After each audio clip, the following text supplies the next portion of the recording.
Hi hello welcome back. ഇന്നത്തെ recipe മുട്ടയും ബ്രെഡും കൊണ്ട് വളരെ സിമ്പിളായിട്ട് ഉണ്ടാക്കിയെടുക്കാൻ പറ്റുന്ന ഒരു സ്വീറ്റിൻ്റെ റെസിപ്പിയാണ്. അപ്പോൾ ഈ ഒരു വീഡിയോ നിങ്ങൾ സ്കിപ്പ് ചെയ്യാതെ തന്നെ കാണുന്ന ടൈമിൽ ഇഷ്ടമാണെങ്കിൽ എന്തായാലും ലൈക്ക് ചെയ്യാനും ഷെയർ ചെയ്യാനും പിന്നെ ഈ ഒരു ചാനൽ സബ്സ്ക്രൈബ് ചെയ്യാനും കൂടി മറക്കരുത്. അപ്പോൾ നമുക്ക് നേരെ വീഡിയോയിലേക്ക് കിടക്കാം.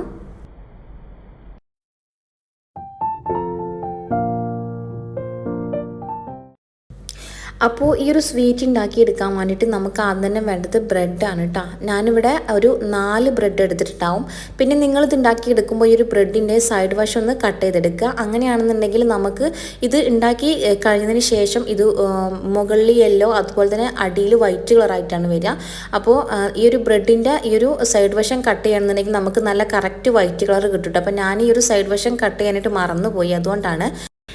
അപ്പോൾ നിങ്ങൾ ചെയ്തെടുക്കുമ്പോൾ അതിൻ്റെ സൈഡ് വശമൊക്കെ ഒന്ന് കട്ട് ചെയ്തെടുക്കുക കേട്ടോ. ഇനിയിപ്പോൾ ഇതാ ഞാൻ ഈ ഒരു ബ്രെഡെല്ലാം ചെറിയ പീസാക്കി എടുത്തിട്ടുണ്ട്. എന്നിട്ട് ഇതാ ഒരു മിക്സിയിലെ ജാറിലേക്ക് ഇട്ട് കൊടുത്തിട്ടുണ്ട് കേട്ടോ. പിന്നെ അതിലേക്ക് ഒരു സ്പൂൺ അളവിൽ പാൽപ്പൊടി ചേർത്ത് കൊടുത്തിട്ടുണ്ട്. പിന്നെ നമ്മുടെ മധുരത്തിനനുസരിച്ചിട്ടുള്ള പഞ്ചസാരയും കൂടി അതിലേക്ക് ചേർത്ത് കൊടുക്കാം. ഒരു തുള്ളി വാനില എസൻസ് കൂടി ചേർത്ത് കൊടുത്തിട്ടുണ്ട്.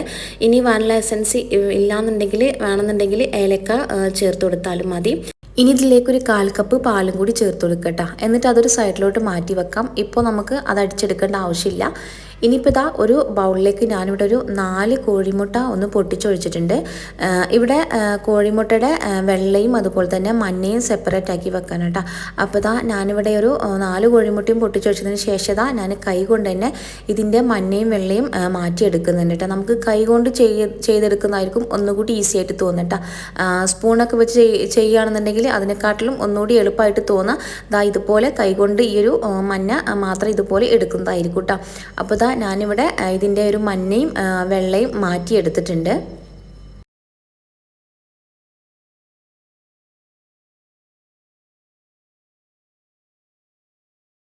ഇനിയിപ്പോൾ ഇതിൻ്റെ ഈ ഒരു വെള്ള ഭാഗം മാത്രമായിട്ട് എടുക്കുക. എന്നിട്ട് ഈ ഒരു മിക്സിയുടെ ജാറിലേക്ക് ഇതൊന്ന് ഒഴിച്ചു കൊടുക്കുക കേട്ടോ. എന്നിട്ട് നല്ലതുപോലെ തന്നെ ഒന്ന് ബ്ലെൻഡ് ചെയ്തെടുക്കാം. ബ്ലെൻഡ് ചെയ്തെടുത്തതിന് ശേഷം നമ്മളിത് ആവിയിലൊന്ന് വേവിച്ചെടുക്കുകയാണ് ചെയ്യുന്നത്. അപ്പോൾ അതിന് വേണ്ടിയുള്ള പാത്രം ഒന്ന് സെറ്റാക്കി വെക്കുക. ഞാനിപ്പോൾ കേക്ക് ടിന്നാണ് എടുത്തിട്ടുള്ളത്. അതിൻ്റെ അടിയിൽ ഞാൻ ബട്ടർ ഒന്ന് സ്പ്രെഡ് ചെയ്തെടുത്തിട്ടുണ്ട്. ബട്ടർ പേപ്പറും വെച്ച് കൊടുത്തിട്ടുണ്ട്. ഇനി അതിലേക്ക് നമുക്കൊരു മിക്സ് ഒഴിച്ചു കൊടുക്കാം. എന്നിട്ടൊന്ന് ആവി കയറ്റി ഒന്ന് വേവിച്ചെടുക്കട്ടോ. അപ്പോൾ ഇതൊരു 1/4 ഭാഗം നമുക്കൊന്ന് വേവിച്ചെടുക്കാം. അപ്പോൾ ഞാനിവിടെ ഒന്ന് വേവിച്ചെടുക്കുന്നുണ്ട്. ഞാനിവിടെ ഇഡ്ഡലി ചെമ്പിലാണ് വേവിച്ചെടുക്കുന്നത്. ഇനിയിപ്പോൾ ഈ ഒരു സമയം മിക്സിയുടെ ജാറിലേക്ക് നമുക്ക് നേരത്തെ മാറ്റിവെച്ച ഒരു കോഴിമുട്ടയുടെ മഞ്ഞ ഭാഗം മാത്രമായിട്ട് ഇതിലേക്ക് ഇട്ട് കൊടുക്കാം. പിന്നെ അതിൻ്റെ കൂടെ തന്നെ അതിലേക്ക് ഒരു സ്പൂൺ അളവിൽ പഞ്ചസാരയും കൂടി ഇട്ട് കൊടുക്കുക കേട്ടോ. എന്നിട്ട് ഒന്നുകൂടി ഒന്ന് ബ്ലെൻഡ് ചെയ്തെടുക്കാം.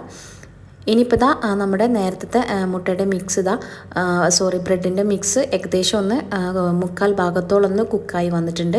ഇങ്ങനെ ആകുന്ന ഒരു 1/4 ഭാഗം കുക്കായി വന്നെങ്കിൽ മാത്രമേ അതിൻ്റെ മുകളിലായിട്ട് നമ്മളിപ്പോൾ അടിച്ചെടുത്ത ഒരു മുട്ടയുടെ മിക്സ് ഒഴിച്ചെടുക്കാൻ പാടുള്ളൂ കേട്ടോ. അപ്പോൾ ഇതിങ്ങനെ ഒഴിച്ചെടുക്കുമ്പോൾ പതുക്കെ വേണം. ഇത് നമ്മൾ ഏറ്റവും താഴ്ത്തിയിട്ട് ഇതുപോലെ ഒഴിച്ചെടുക്കണം കേട്ടോ. അപ്പോൾ ഇതുപോലെ ഒന്ന് ഒഴിച്ചെടുത്തതിന് ശേഷം നമുക്കൊന്ന് അടച്ചു വെച്ചിട്ട് ഒന്നുകൂടി ഒന്ന് വേവിച്ചെടുക്കാം. അപ്പോൾ ബ്രെഡും മുട്ടയും കൊണ്ട് ഉണ്ടാക്കിയ ഒരു സ്വീറ്റ് ഇവിടെ റെഡി ആയിട്ടുണ്ട്. ഞാൻ ആ ടിന്നിൽ നിന്ന് മാറ്റിയെടുത്തിട്ടുണ്ട്. ഇതിപ്പോൾ ഇതുപോലെ ഒന്ന് കട്ട് ചെയ്തെടുത്തിട്ടുണ്ട്. നല്ല സോഫ്റ്റാണ്, അതുപോലെ നല്ല ടേസ്റ്റിയാണ്. വളരെ പെട്ടെന്ന് തന്നെ നമുക്ക് ഉണ്ടാക്കിയെടുക്കാനായിട്ട് പറ്റും കേട്ടോ. അപ്പോൾ ഞാൻ നേരത്തെ പറഞ്ഞ പോലെ ആ ഒരു ബ്രെഡിൻ്റെ സൈഡ് വശം കട്ട് ചെയ്യുകയാണെന്നുണ്ടെങ്കിൽ ഇതിൻ്റെ ഈ ഒരു അടിവശം നല്ല വൈറ്റ് കളറായിട്ട് കിട്ടിയിട്ടുണ്ട്. ഞാനിപ്പോൾ സൈഡ് വശം ഒന്നും കട്ട് ചെയ്യാത്തതുകൊണ്ടാണ് ഈ ഒരു കളറായിട്ട് നമുക്ക് കിട്ടിയിട്ടുള്ളത് കേട്ടോ. അപ്പോൾ എന്തായാലും ഒന്ന് ഉണ്ടാക്കി നോക്കുക. എന്നിട്ട് ഫീഡ്ബാക്ക് അറിയിക്കാൻ ഒന്നും മറക്കരുത്.